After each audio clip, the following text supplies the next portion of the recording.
What motivates me is just going for the win, period. It's like the one thing that I can't find elsewhere to give me that itch or that drive is trying to win a race.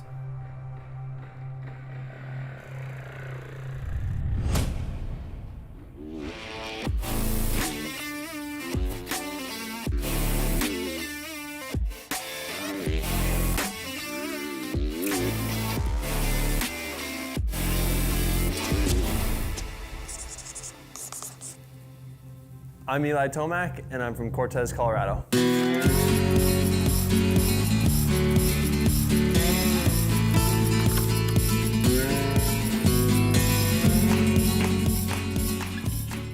When I was a kid, we would watch Supercross on the television, and that was my dream, was to be one of those guys.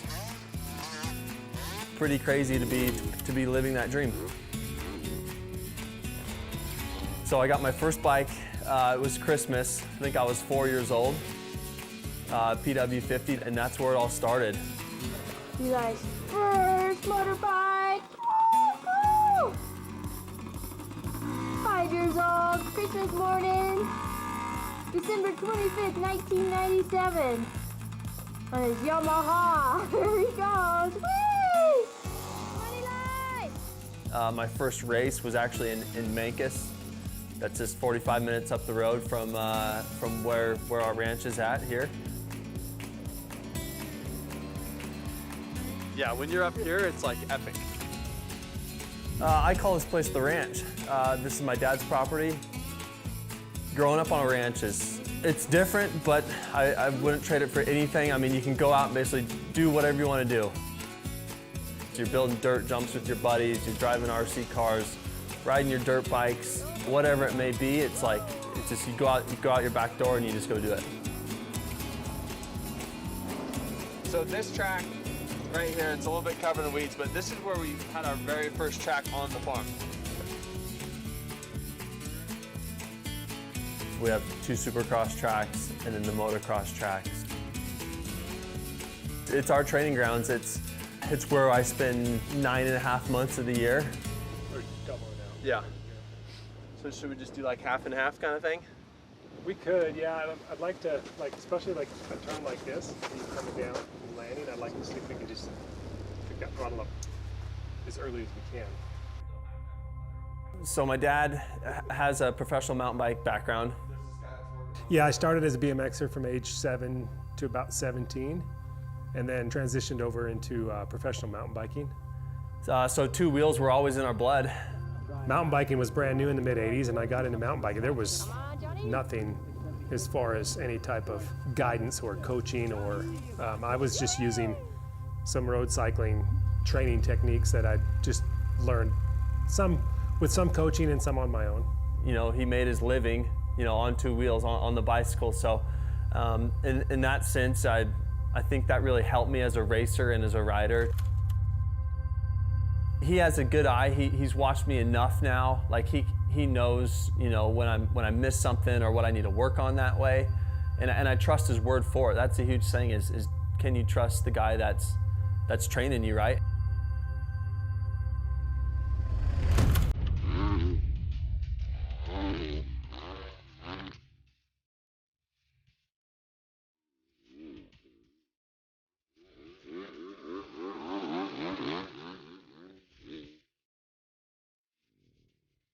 My role with Eli's career right now, and it always really has been, is really just guiding him. He's out on the practice track with me.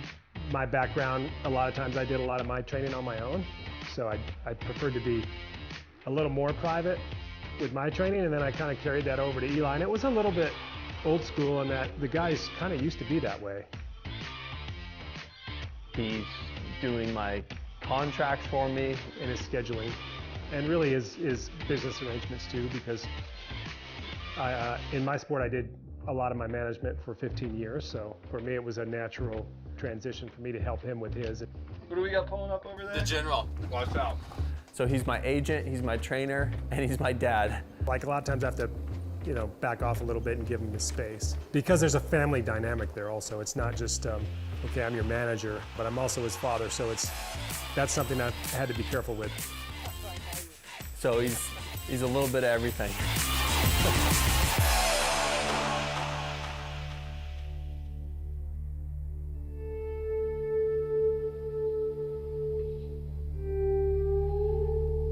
I always felt like because I was an athlete for 15 years, I had a perspective of, okay, how hard is this on you, like completely on you, like mentally, physically, everything.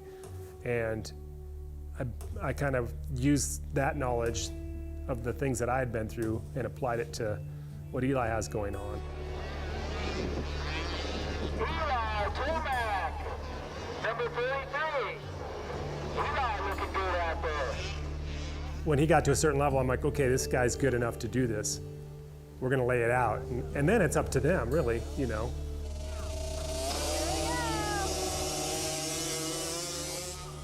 Oh, I almost full shot it. I think you got it. So I turned pro when I was 17. And that was 2010.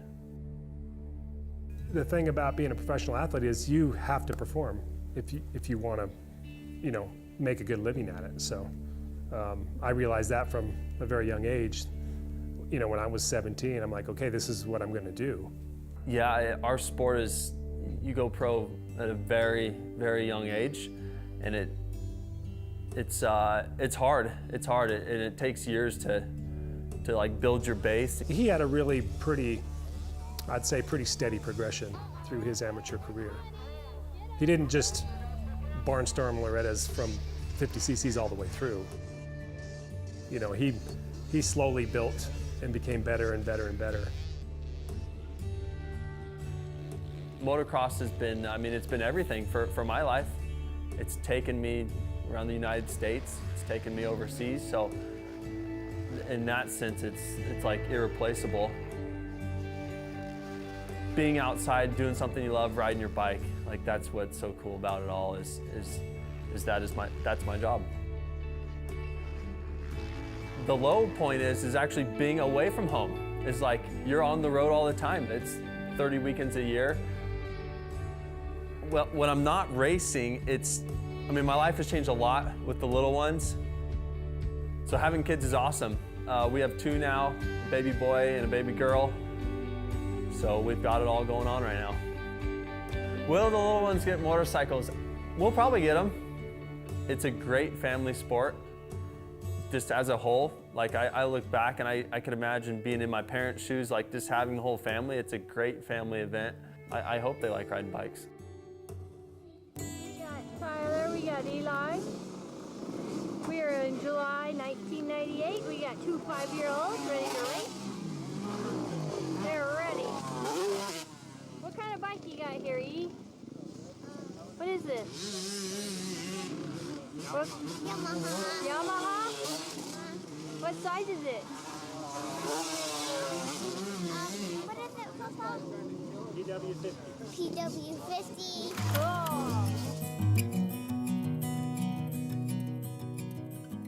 The 2022 season's, it's gonna be a whole new look for Eli. I've got a new motorcycle. I'm on a Yamaha now, so that's a big deal for us. That's why it was tough. Like new track, new bike. It was kind of butt pucker. The first session. It's like I was a Supercross track in 6 months. Oh my God! And now I'm on a new bike. I really do feel like it's going to be a good situation for me, so and give me a good opportunity to try to win races. So next season will be my 12th season of racing. I still love doing it. You know, I don't know exactly how long it's going to be, whether it's a year, only a year of racing or 2. I don't know that day yet, you know, when I'm going to say, hey, I'm done.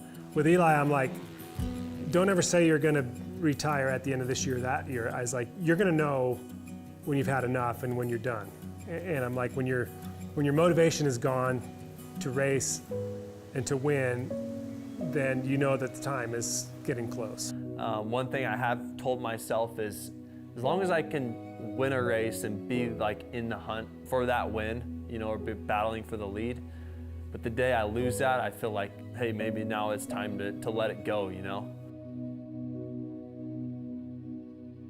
So for goals, I'm really close to like checking all the goals off, but the problem with like racing is that you get just addicted to like going after the checkered flag and winning. So that's kind of like a never-ending thing you want as a racer.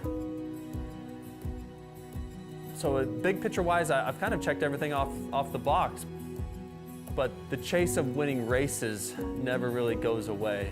So that's why I'm still here and why I still like to do it.